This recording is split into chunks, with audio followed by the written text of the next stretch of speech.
si app ini ngomong lagi untuk Mas Lanyala, oke, siapin dana dan plus cek. Dibikinlah cek sama kita 70 miliar. Nggak nanggung-nanggung Mas. Dana itu sudah ada, cuman memang mau saya aktifkan di bulan April. Dan saya sekarang tanyakan, dana itu ada, cek itu ada di mana? Ada di Pak Prabowo. Ini kan harus kita luruskan. Kita ini sayang sama Prabowo. Nah, bukan masalah itu. Bukan masalah itu. Kalau ketua Jatim boleh gampang, Bos.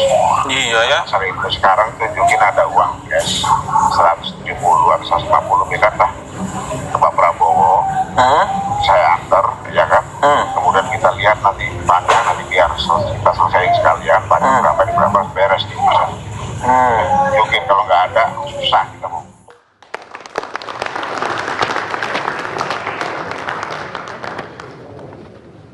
Pemirsa, kita buka diskusi kita dengan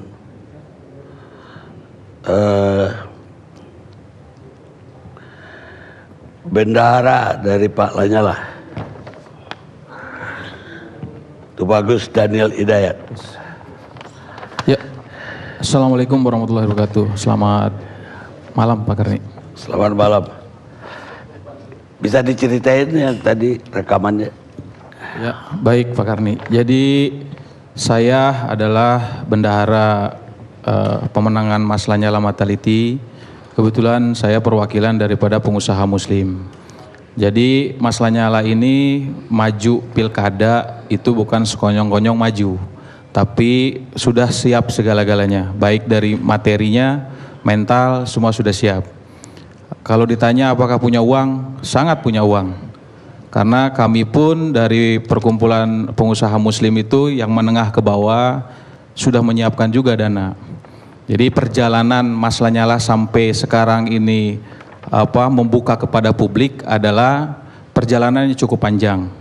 Perjalanannya mulai dari beliau 1 tahun yang lalu sudah mempersiapkan untuk maju menjadi kepala daerah, sudah turun ke tiap-tiap desa. Pada saat itu memang Mas Lanyala Mataliti mau maju melalui independen. Tetapi karena beliau adalah kader daripada Gerindra, kita menyarankan, kita ini kader Gerindra, kenapa tidak maju lewat Gerindra? Tidak usah independen, karena independen ini sangat sulit. Tetapi walaupun independen kita sudah siap pada saat itu. Tapi karena ada masukan-masukan untuk melalui jalur partai politik, akhirnya kita coba ke Partai Gerindra yang menjadi naungan kita selama ini. Nah, di tengah-tengah perjalanan, Mas Lanyala diantar oleh beberapa pengurus DPP Partai Gerindra, bertemu Bapak Ketua Umum Pak Prabowo Subianto. Akhirnya dari situ meminta izin untuk memasang baliho yang bergambarkan Bapak Prabowo Subianto. Dan diizinkan. Nah, karena sudah diizinkan, semangat untuk menjadi gubernur menambah naik. Akhirnya kita semua dikumpulkan bahwa kita sudah ada dorongan saya boleh memasang foto ketua umum. Akhirnya seluruh Jawa Timur kita pasang semua foto-fotonya Prabowo Subianto dan Pak Lanyala Mataliti. Dari situ mulai muncul ya saya bilang oknum lah. Oknum pengurus DPP Partai Gerindra mulai muncul satu-satu. Saya bisa membantu. Setelah muncul satu-satu, karena saya ini adalah bendahara. Ini membantu apa maksudnya? Membantu mendapatkan rekom. Loh, kan Pak Lanyala sendiri udah ketemu dengan Ketua Umum Gerindra. Siap. Ngapain lagi ada rekom dari mereka? Jadi begini, Pak Karni, karena Pak Prabowo belum menyatakan menyetujui, hanya menyetujui pasang gambar Pak Prabowo. Karena kan harus mendapatkan koalisi dulu, koalisi partai dulu. Jadi yang diminta adalah koalisi partai. Pak Prabowo minta supaya cari koalisi partai, dukungan dari partai lain. Ya, kira-kira kan gitu. Betul. Artinya dia setuju dong Pak Lanyala jadi calon kalau dapat dukungan Ya, partai pada lain. pada saat itu Pak Prabowo ke luar negeri. Nah, pada saat sudah pertemuan dengan Mas Lanyala Mataliti, tidak lama Pak Prabowo itu berangkat ke luar negeri. Baik. Nah, setelah berangkat ke luar negeri itu muncullah yang saya bilang pengurus-pengurus DPP, oknum-oknum pengurus DPP yang datang dari mulai datang ke Jawa Timur, minta difasilitasi pesawat bisnis, pulang minta uang 100 juta sampai 300 juta, itu ada. Ya, yang memberikan pun bukan saya, yang memberikan adalah kelompok-kelompok bendahara kita, tapi tetap lapor kepada saya. Nah, itu pun belum sampai di situ. Ada juga minta survei. Satu kali survei itu 300 juta. 3 kali surveinya nggak pernah ada hasilnya, nggak ada. Yang disurvei apa tidak tahu, lembaganya dari mana nggak tahu. Tapi ini survei independen, bahasanya seperti itu. Nah, dari situ mulai berkembang saya untuk menyiapkan cek 70 miliar. Ini belum apa-apa nih, kita belum dapat SK apapun. Ini yang ngomong supaya disiapin cek 70 miliar ini siapa? Pengurus DPP. Dari Jakarta? Dari Jakarta. Lewat telepon atau langsung ketemu? Ketemu sama saya. Terus? Meminta cek 70 miliar. Cek itu untuk dana saksi. Ya. Tapi kalau dana saksi diserahkan sebelum rekom, harus dicairkan. Pemikiran saya sebagai orang bisnis, cek itu adalah alat bayar dan bisa dibuka, kapanpun bisa diambil. Kalau saya misalkan karena rekom surat tugas itu diberi oleh Prabowo itu tanggal 10 Desember dan berakhir tanggal 20 Desember. Tetapi cek itu surat diminta, tugas itu diberikan Ketua Umum atau Prabowo itu sebelum dia keluar negeri itu? Setelah pulang dari keluar negeri. Udah pulang dari luar negeri. Pada saat Pak Prabowo di luar negeri, ada permintaan cek 70 miliar untuk dana saksi. Saya bikinkan cek itu, saya bikinkan 70 miliar tapi cairnya tanggal 27 April 2018. Kenapa 27 April 2018? Karena persiapan, kalau memang kita direkom dan mendapatkan mandat Pak Lanyala untuk maju menjadi calon gubernur Jawa Timur, itu bulan Juni itu kan mungkin baru persiapan untuk dana saksi. Makanya saya keluarkan tanggal 27 April 2018. Karena cek itu pasti akan cair dan ada uangnya. Nah, dari situ cek itu dicek kosong, ya memang kosong, kita kosongkan. Kan kita mau isi tanggal 27 April. Karena itu untuk dana saksi. Sekarang kalau kita keluarkan sebelum rekom turun, saksinya kapan? Kan perjuangannya belum. Kampanyenya belum. Untuk apa dana saksi di depan? Nah, pada saat setelah itu, okelah dilupakan cek itu. Pak Lanyala dipanggil ke Hambalang. Nggak betulnya dilupakan cek itu apa? Tidak dipertanyakan lagi cek itu. Tapi jadi, cek itu tidak pernah kembali kepada kita. Oh, diambil juga? Diambil juga. Diambil oleh seseorang. Saya tanyakan kemana cek ini, sudah disampaikan kepada Pak Prabowo. Tapi menurut saya itu juga tidak mungkin, menurut saya pribadi. Ya. Gitu. Jadi orang ini sudah meminta uang untuk survei saja mencapai 1 miliar. Untuk yang lain-lain, yang staf saya mengeluarkan 2 miliar mengantar langsung ke Hambalang. 2 miliar. Untuk apa saya juga kurang tahu. Siapa yang terima? Orang yang sama yang terima atau siapa? Orang yang berbeda yang ditunjuk. Ditunjuk oleh siapa? Oleh orang yang bicara ke saya.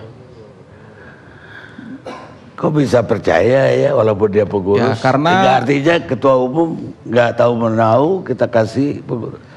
Karena dia yang gede loh 70 miliar walaupun karena dia yang membawa kita, yang mempertemukan kita kepada ketua umum.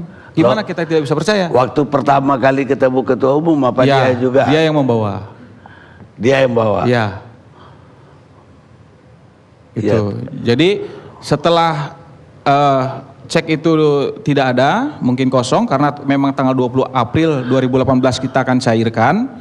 Akhirnya Mas Lanyala itu dipanggil ke Hambalang, diminta dana memang 40 miliar. Karena turun dari Hambalang, dia bicara, saya tidak usah melanjutkan jadi gubernur Jawa Timur. Saya tanya, kenapa Mas? Ini kan perjuangan kita sudah cukup banyak 1 tahun, menghabiskan materi juga sudah cukup banyak. Kata Mas Lanyala, saya tidak mau kalau tidak menjadi gubernur yang amanah. Karena belum apa-apa saya sudah dimintakan uang. Boleh uang saya kasih, tapi rekomkan. Itu kapan? Pada saat turun dari Hambalang. Ya, itu tanggal berapa itu? Itu sebetulnya pada saat diberikan surat tugas tanggal 10 Desember itu, Mas Lanyala sebetulnya minat untuk maju sudah tidak ada. Karena harus mempersiapkan uang 40M. Disuruh mempersiapkan uang 40M. Cash. Nah, pada saat itu banyaklah masukan-masukan daripada tim saya. Pak, ini sebetulnya ada yang menghambat. Siapa yang menghambat, saya tanya. Yang menghambat adalah dari Jawa Timur sendiri. Oh gitu, siapa orangnya? Disebutkan. Akhirnya mereka bicara pernah meminta uang senilai 10M. Tapi saya kan juga tidak percaya bahasa itu. Siapa tahu ini juga bahasa yang tidak baik. Akhirnya saya sendiri yang mencoba melobi dan saya pengen tahu sampai di mana. Saya coba lobby, akan saya kasihkan 3 miliar, akan saya kasihkan 5 miliar. Akhirnya mau bertemu saya, karena tahu saya bendahara. Ketemu saya, karena kami ini bukan hanya Lanyala Mataliti. Kami membantu calon gubernur yang kurang memiliki dana. Tapi kami dari pengusaha muslim membantu. Bukan hanya Pak Lanyala aja, kita ada paketannya, ada bupatinya juga. Jadi kita mengasihkan juga di luar Lanyala ada untuk bupati yang lain itu sekitar 3,5 miliar kepada oknum juga daripada pengurus Gerindra. Dan uang itu sudah diterima. Pada saat saya ancam mau dilaporkan ke polisi karena rekomnya tidak diberikan, dia mengembalikan itu 1,9 miliar, masih kurang, ada buktinya semua. Nah, jadi pada saat Mas Lanyala ini saya coba pancing-pancing, akhirnya ketemu dan menelpon saya pagi-pagi jam 10. Siapa? Yang tadi suara rekaman tadi itu suara saya. Dengan siapa itu? Ya nanti itu kan saya akan membuka kepada Bawaslu dan pihak kepolisian. Jadi dia menyampaikan kepada saya bahwa kalau Mas Lanyala mau maju, ini kan waktunya tinggal 3 hari. Siapkan saja uang 170 sampai 170 atau 150, bawa cash ke saya, urusan PAN dan Prabowo urusan saya. Gitu. Jadi ini yang bicara ini adalah pengurus Partai Gerindra dan anggota dewan. Oh, orang yang satu itu dia pengurus Gerindra, ya, juga anggota dewan. Ya, betul. DPP. Ya, DPD. DPD. Ya. Berarti DPD Jawa Timur. Ya. Baik. Terus apa lagi? Ya, jadi sebetulnya Mas Lanyala ini bukan berteriak. Karena begini, Mas Lanyala kita koordinasi semua, kita kumpul tim, harus kuatkan mental. Hari ini demokrasi Indonesia tercederai. Hari ini saya harus bicara, karena bukan hanya saya. Ternyata setelah kita koordinasi kita ada namanya perkumpulan. Kalau namanya mau calon kepala daerah itu bakal calon. Kita punya grup bakal calon. Ternyata bukan kita saja, banyak yang lain dari partai lain pun ada. Akhirnya Mas Lanyala disokong oleh kita, sudah Mas berteriak saja tidak apa-apa. Akhirnya kita sepakat untuk membuka ini kepada publik dan kita minta tolong kepada Progres 98. Dan pada saat inilah tadi kata Bung Effendi Gujali, kalau tidak sekarang kapan lagi? Dan apakah karena dalam undang-undang pilkada yang menerima dan yang memberi itu pasti kena oleh Bawaslu. Tapi bagi kita sekarang kita harus berani. Dan saya berani untuk melaporkan itu. Dan saya siap. Itu saja. Terima kasih Pak Karni. Baik. Mungkin ya saya masih bingung lah. bagaimana pengurus atau calon di daerah bisa mempercayai ke pengurus cabang ya, atau percaya pengurus cabang yang meminta uang ini, kecuali yang minta ini Fadlizon gitu, saya percaya kali. Tapi ini DPD. Jadi begini Pak Karni, kalau kebetulan handphone saya yang sudah disimpan karena buat alat bukti. Jadi di dalam rekaman itu semua menggunakan nama Prabowo Subianto. Jadi begini, pada saat minta uang pun, pada saat minta uang ke saya, kalau minta uang, saya minta uang 500 juta. Hari pagi minta, sore harus saya kasih. Kalau tidak kasih timbul ancaman-ancaman, ya sudah, Rekom tidak akan turun. Saya akan bicara sama Pak Prabowo. Jadi kita kan sudah keluar uang besar, gara-gara uang kecil kalau dalam bisnis gagal, ya langsung kita teruskan aja.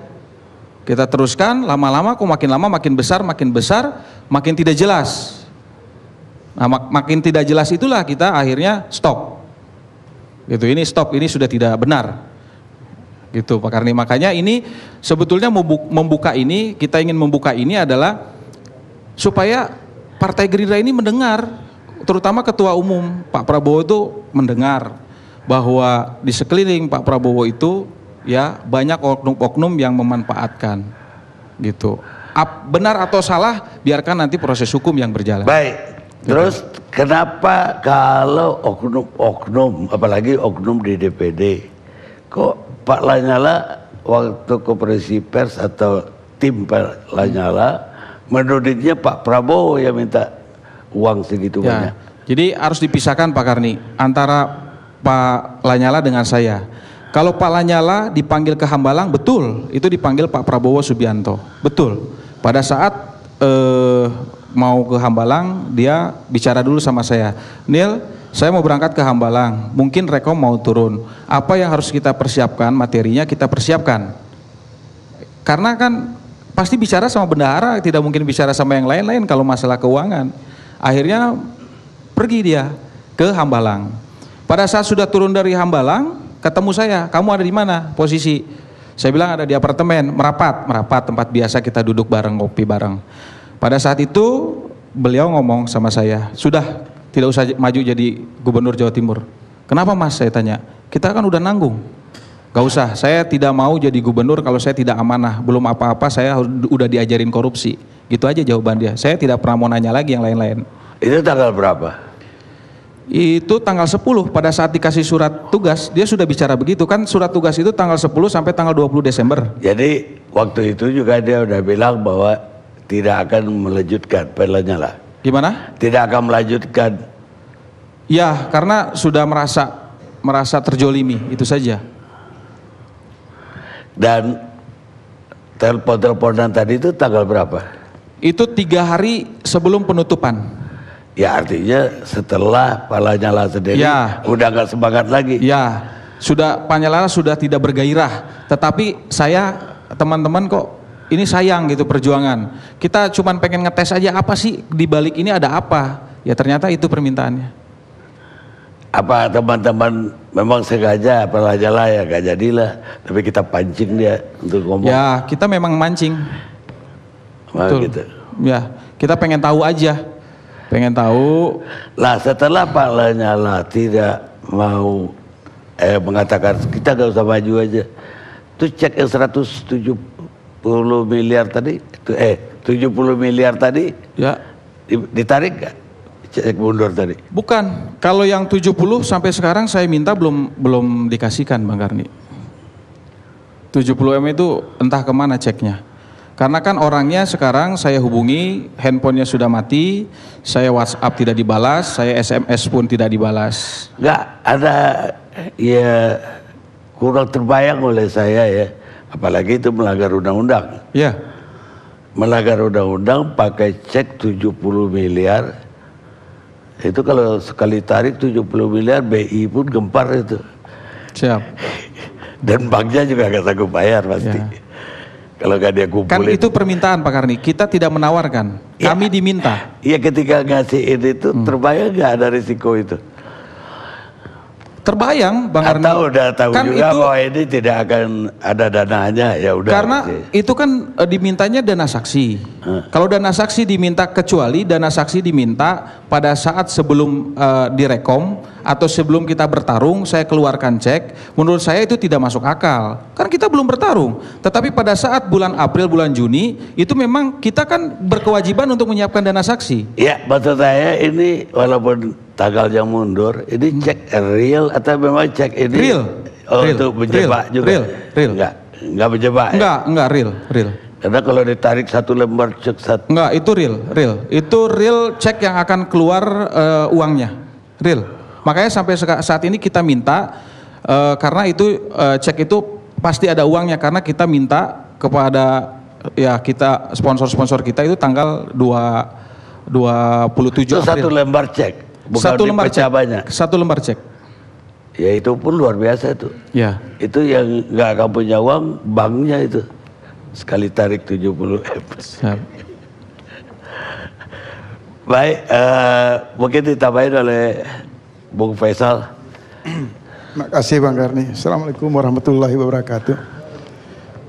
Jadi mungkin pertama yang dipisahkan Pak Daniel sebagai Bendahara. teman sekaligus bendahara dan kemudian punya penanganan masalah rekomendasi lain lagi ya, supaya jangan rancu.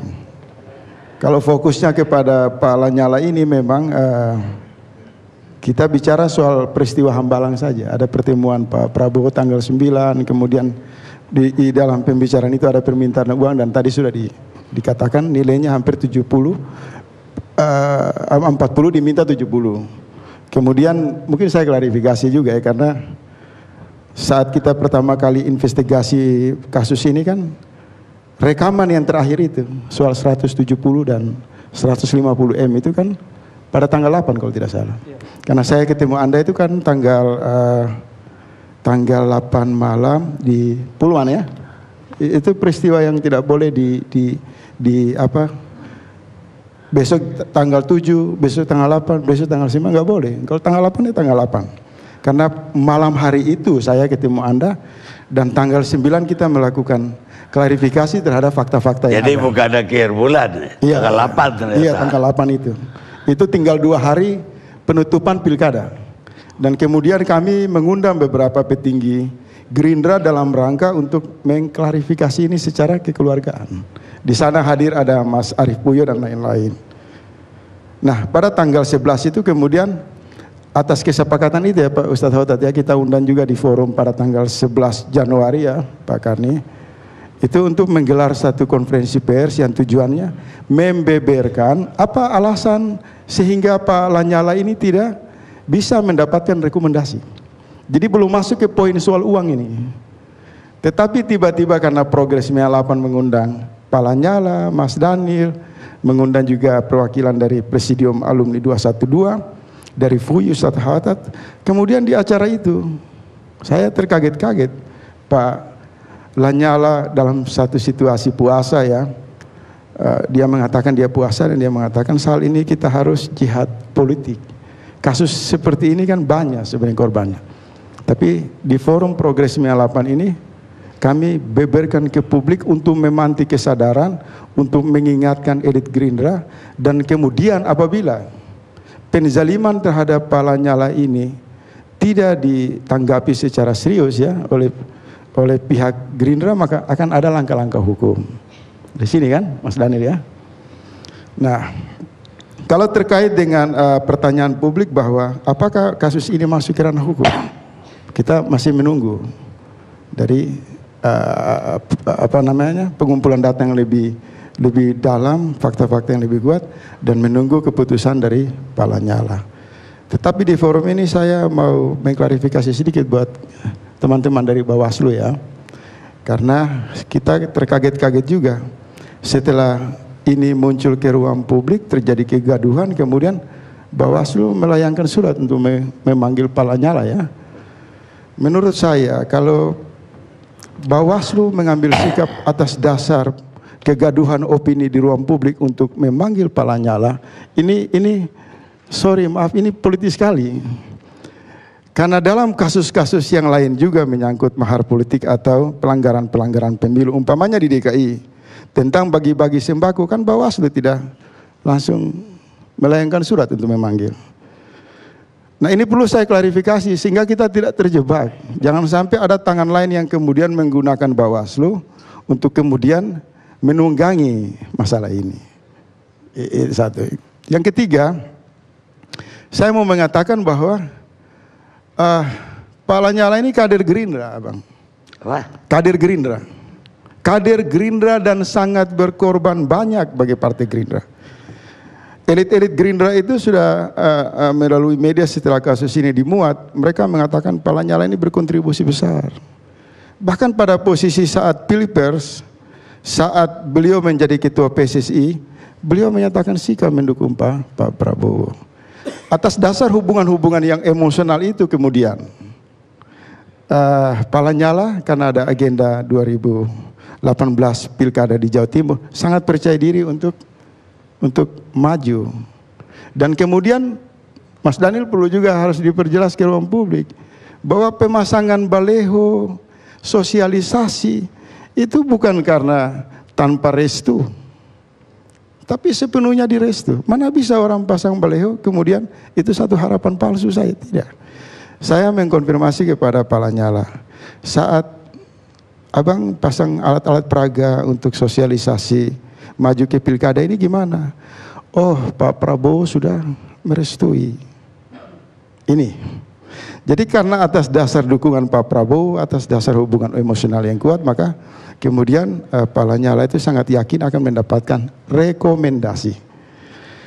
Kemudian berlanjut setelah hasil investigasi kami terus menelusuri, maka tiba pada tanggal 11 Januari kemarin itu baru kita mendapatkan jawaban bahwa di lingkaran terkecil Pak Prabowo itu memang ada praktek yang merugikan Pak Prabowo dan merugikan Pak Lanyala yang tadi disebutkan itu. Siapa mereka? Ya, Ketua DPD Gerindra Jawa Timur. Oleh pengakuan seluruh, Pak Lanyala mengatakan kalau tidak dihambat oleh DPD Gerindra Jawa Timur dengan penghadangan, indikasi atau dugaan mahar politik, ini rekomendasi akan keluar. Ya, tapi apa gunanya ada rekomendasi Gerindra kalau Partai Gerindra sendiri kursinya tidak mencukupi untuk bisa jadi calon gubernur? Ah, ini menarik. Jadi begini, Gerindra itu kan 13 kursi di Jawa Timur, kemudian disusul dengan PAN. Kalau koalisi dengan PAN itu Gerindra dengan PAN udah cukup. Pak Lanyala itu diberikan surat tugas pada tanggal 10 Desember dengan harapan bahwa mengkomunikasikan koalisi antara Gerindra dengan PAN dan PKS. Tetapi di dalam proses perjalanan itu beliau dipimpong. Jadi kalau datang ke Pak Zulkifli, ini bahasa dari Pak Lanyala yang bisa kita pertanggungjawabkan karena kita tampung. Itu Pak Jul bilang begini, kalau kami PAN itu 100% dukung, apalagi Pak Amin Rais sudah memberi jaminan. Nanti kalau datang ke Pak Prabowo atau kepada elit Gerindra, mereka mengatakan, ya kami siap saja Anda kader. Tapi bagaimana PAN dan PKS? Jadi surat tugas ini semacam kita simpulkan satu modus pemberi harapan palsu yang kemudian ruang waktu 10 hari itu terjadi dugaan-dugaan untuk pemerasan politik, pemerasan dalam proses rekomendasi. Misalnya tadi diceritakan, kalau rekomendasi nggak keluar, buat apa ada pertemuan tanggal 9? Dipastikan bahwa penyerahan uang 70 miliar untuk dana saksi. Kedua, pada tanggal 8, 2 hari sebelum tutup, isi perekaman Pak Dhani itu kan jelas dengan Ketua DPD Jawa Timur. Kalau Anda memberikan dana 150 miliar, 170 miliar, maka uang itu akan dibawa kepada Pak Prabowo, kepada Pak Jul, dan kepada PKS. Artinya apa? Surat tugas itu hanya menjadi alat saja untuk kemudian semacam modus. Untuk bayar, kalau angkanya semakin besar dan cepat diberikan, otomatis rekomendasi itu keluar. Artinya saya menjawab Pak Karni tadi bahwa memang ada kesepakatan antara Pak Jul, Pak Prabowo dan PKS itu memang ada bahwa untuk mencalonkan Lanyala. Jadi kesekongkolan 3 ketua umum ini untuk dikacaukan oleh DPD Jawa Timur.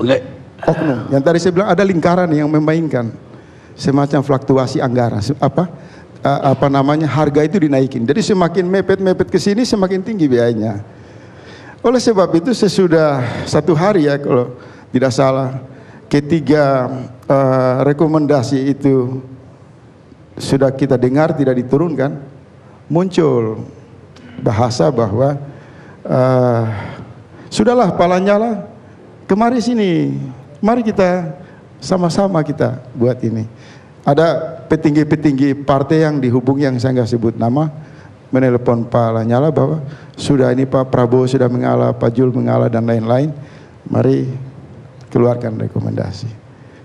Cuma Pak Lanyala sudah terlanjur merasa dizalimi, merasa diperlakukan secara tidak manusiawi, sehingga beliau mengatakan ke saya bahwa Sal, saya udah secara spiritual menenangkan diri dan memutuskan tidak usah lagi karena proses semacam ini tidak beradab. Jadi kalau ditanya Gerindra mau memberikan rekomendasi tapi PAN tidak, itu menurut saya aneh juga. Karena pertemuan di Jogja itu kan ada Ustadz Khotot itu. Saya ada di sana. Saya menyaksikan betapa hubungan Pak Lanyala dengan Amin Rais begitu dekat, hubungannya dengan Pak Prabowo begitu dekat. Tiba-tiba di tengah jalan ada. Jadi hasil temuan Progres 98 menemukan ada problem kepemimpinan di antara komunikasi 3 partai ini dan lebih khusus Pak Prabowo. Dan yang satu adalah ada modus. Ada lingkaran terkecil Pak Prabowo ini memang memainkan satu agitasi atau apa yang sehingga menghambat proses komunikasi untuk mencapai kepada tujuan mendapatkan rekomendasi. Dan tidak tanggung-tanggung, yang mereka korbankan adalah orang yang sangat loyal terhadap Pak Prabowo, yaitu Pak Lanyala, orang yang sudah berkorban menghabiskan uang begitu banyak. Ini satu penzaliman yang menurut saya secara ini sangat tidak bermoral sekali. Oleh sebab itu Progres 98 kemudian membuat acara dan kami minta Pak Lanyala untuk sampaikan itu kepada publik. Alhamdulillah hari ini kemudian memantik kesadaran banyak orang untuk kemudian masuk bahwa ternyata modus-modus politik uang yang diperhalus dengan bahasa dana saksi, uang arisan, uang administrasi, uang tuyul, uang perjamuan elit, itu semua penghalusan. Intinya bahwa memang ada praktek politik uang yang menghambat keluarnya rekomendasi rekrutmen kepala daerah. Dan sekarang faktanya kan muncul di mana-mana. Menurut Bung Faisal, ini diketahui oleh ketua umumnya Pak Prabowo atau hanya permainan kelompok atau yang Anda bilang oknum-oknum tadi? Saya kalau dalam konteks hubungan ya, kalau ketua DPD Pak Supri ini kita buka aja Mas Ferry ya. Jangan sampai perilaku 1-2 orang ini kemudian merusak elit-elit Gerindra yang masih bagus. Sebenarnya begini Pak Karni, dalam proses rekomendasi Jawa Timur ini kemudian saya yang juga punya bagian dari lingkaran oposisi nih ya, yang saya menemukan bahwa agak susah juga ya kita bedakan Pak Prabowo dengan Pak Supri. Karena keputusan Pak Supri itu adalah keputusan Pak Prabowo. Keputusan Pak Prabowo adalah keputusan Pak Supri. Di sini kemudian ini ketua DPD Jawa Timur. Kemudian ketika Pak Lanyala dalam konferensi pers mengatakan saya dipalak, orang kemudian berasumsi bahwa Pak Prabowo itu melakukan pemerasan. Padahal yang dimaksud itu lingkaran terdekatnya. Kalau merujuk kepada rekaman pada tanggal 8 yang disampaikan oleh Pak Daniel ya, pembicaraan antara Pak Supri dengan Pak Daniel itu memang praktik pemerasan itu ada. Hanya saja kawan-kawan Gerindra ini kemudian muncul rame-rame dan kemudian memperhalus bahwa itu dana saksi, ya kan? Tapi substansinya memang dugaan pemerasan itu ada. Dan kalau ini dibiarkan oleh Pak Prabowo, kiamat ini bagi Gerindra. Sangat kiamat besar. Karena fakta-fakta itu sangat tersedia. Ada pertemuan di Hambalang, ada pembicaraan yang mengarah kepada dana, ada saksi-saksinya. Itu dulu Mas Dani ya. Jadi kita fokus Pak Lanyala saja. Soal nanti Mas Daniel lagi tangani proses rekomendasi di beberapa kabupaten, itu tidak usah. Ada yang bagi saya itu ya belum mencerna. Saya dekat dengan Prabowo, artinya saya Lanyala itu. Ya. Ngapain pula saya, atau kalau Supri itu bilang perlu duit 70 miliar, saya datangin itu. Mas, benar Mas Prabowo nyuruh saya bayar 70 miliar. Pasti saya datangin. Ngapain saya lewat Sabang begitu? Padahal saya kenal ketua umumnya. Kalau pembicaraan soal 70 miliar itu kan Pak Lanyala sama Pak Prabowo. Iya kan? Itu pembicaraan di Hambalang, bukan? Enggak, saya mau tanya dulu, pembicaraan itu jangan sampai distorsi. Jadi begini, kenapa tadi Pak Karni bilang kalau yang dekat Pak Prabowo kalau minta cek tadi 70 miliar, kenapa tidak langsung ke Prabowo? Pak Karni, itu sangat sulit kita ketemu Pak Prabowo. Sangat sulit. Lingkaran di sekitar Prabowo itu septi sekali. Sangat sulit. Saya kira semua ketua partai sangat sulit.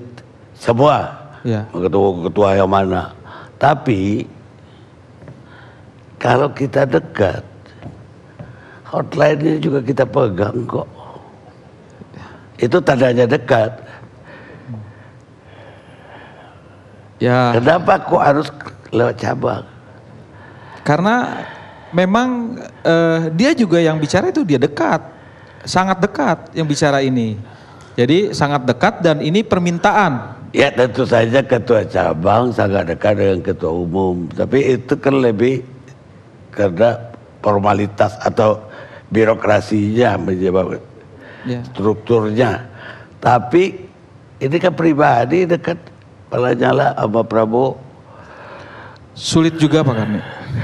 Itu yang bisa menjawab mungkin Mas Lanyala. Ya itu yang saya maksud tadi. Seandainya iya memang begitu. Kalau saya Fadli Zon Gedor atau siapa?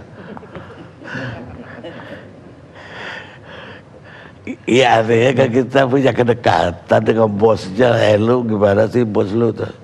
Ya. Perlu kan di media kan Pak Lanyala udah memberi kesaksian bahwa kalau hubungan Pak Prabowo itu dengan Pak Amin Rais itu dekat sekali Pak Karni. Ya Pak Lanyala. Iya. Pak Lanyala itu sudah datang ke Ibu Rahmawati, kepada Pak Amin Rais, dan Pak Amin Rais itu berkali-kali mengingatkan Pak Prabowo segera buat koalisi PAN Gerindra PKS di Jawa Timur, dan Pak Lanyala itu dimungkinkan untuk maju. Bahkan ada surat-surat dari beberapa tokoh yang punya hubungan emosional dengan Pak Prabowo ya, dari Ustadz Hota dan kawan-kawan. Tetapi memang lingkaran ini luar biasa, ada semacam kotak hitam yang dilewati dan memberi kesan Pak Prabowo membiarkan. Informasi yang terakhir, gara-gara Pak Lanyala ini tidak dapat rekomendasi, hubungan Pak Amin Rais itu sudah rusak dengan Pak Prabowo. Dampaknya loh. Ibu Rahmawati itu juga semua kecewa. Kenapa satu orang atau tiga orang ini yang ngomong Pak Amin Rais, Pak Ibu Rahma atau dengar-dengar? Dari data kami langsung dari Pak Amin Rais. Kami investigasi, kalau berani ngomong ini kita tanggung jawab. Ya, terus dari Pak Lanyala, kesaksian-kesaksian yang kita rekam kemudian kita himpun. Maka ada problem memang secara personal pada Prabowo yang tidak bisa mengontrol organisasi atau menjalankan organisasi dalam mekanisme yang transparan, dan juga ada problem di lingkaran yang bermain dalam proses makelar rekomendasi. Itu kesimpulan kami. Dan fakta-fakta rekaman itu terjadi kan. Nah sekarang apakah ini masuk ke jalur hukum? Kita tunggu Mas Daniel. Kalau besok ini kan kita siap untuk menemani ke Baris Krim. digital forensik ya. Kita uji apakah data itu adalah hasil rekaman 6 menit ya, karena yang dipotong itu tinggal 1 menit kan. Kita siap dampingi saja besok ke Baris Krim, laporkan. Karena ketua DPD itu dalam satu wawancara di televisi mengatakan, oh itu bukan suara saya. Tapi setelah saya kejar kan dia mengakui di TV One, oh itu benar saya bicara tapi bukan 1 menit, 6 menit. Jadi kalau kasus ini tidak digoreng untuk kepentingan politik, saya mengajak Mas Daniel besok saya temani ke Baris Krim, melaporkan pertama digital forensik dulu apakah ini benar pihak-pihak yang bicara, kedua datang ke KPK, ada dugaan gratifikasi karena yang menerima uang ini kan DPD-nya ini kan pejabat negara kan, anggota DPR. Nah kalau kita mau serius, kalau mau melangkah ke situ, kalau memang Mas Daniel tadi menegaskan bahwa kami ingin melakukan upaya perjuangan politik jujur, perbaikan partai, ya nggak usah retorika. Tetapi memang begini, saya di forum ini juga, Pak Karni izinkan saya bicara bahwa begini, semangat kawan-kawan Gerindra yang memberi kesan seolah-olah Pak Lanyala dan kami itu menyerang Pak Prabowo itu juga perlu diluruskan. Tidak sejauh itu sebenarnya. Tidak maksudnya menyerang Pak Prabowo. Tidak seperti itu. Kalau orang dikecewakan karena diberi harapan palsu dengan surat itu ya, surat tugas itu ya, yang tidak berlaku buat Pak Sudirman dan lain-lain, wajar dong orang marah. Balehonya bertebaran 40.000 di seluruh pelosok Jawa Timur. Jadi yang diserang ini Supri tadi. Iya, kalau Pak Prabowo tidak mengambil tindakan bisa menimbulkan masalah yang lebih besar lagi ke level di atas. Karena ingat, pernyataan Pak Lanyala itu ada perundingan uang di Hambalang dengan Pak Prabowo. Ini yang kita kejar nanti. Kalau tidak segera untuk membenahi, mengevaluasi dan alat-alat investigasi di dalam partai itu tidak bekerja untuk segera memanggil oknum-oknum, maka bisa ini Pak Prabowo keseret lebih jauh. Jadi saran saya, kita masih terus memberi ruang konfirmasi, ruang verifikasi, dan mohon itu direspon dengan pendekatan partai karena memang tujuannya kan positif. Baik, apalagi orang ini dizalimi, awas hati-hati itu. Makasih Pak Karni. Sekarang Pak Daniel, masih ada yang perlu saya klarifikasi. Tadi itu 70M yang dikasih ke DPD itu, DPP. Ke DPP untuk DPP. Tapi ke DPD kan? Oh enggak, itu kok. Yang terima ya dari oknum DPP, bukan DPD. Oh, oknum DPP. Oknum DPP. Itu pakai giro atau pakai cek? Cek. Pakai atas nama atau tidak? Kalau nggak salah itu atas nama. Atas nama? Ya. Perusahaan. Atas nama perusahaan. Yang menerima cek. Ya, bukan. Yang mengeluarkan cek perusahaan.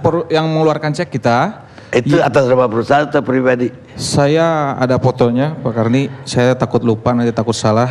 Lebih baik saya lihat dulu. Sebentar.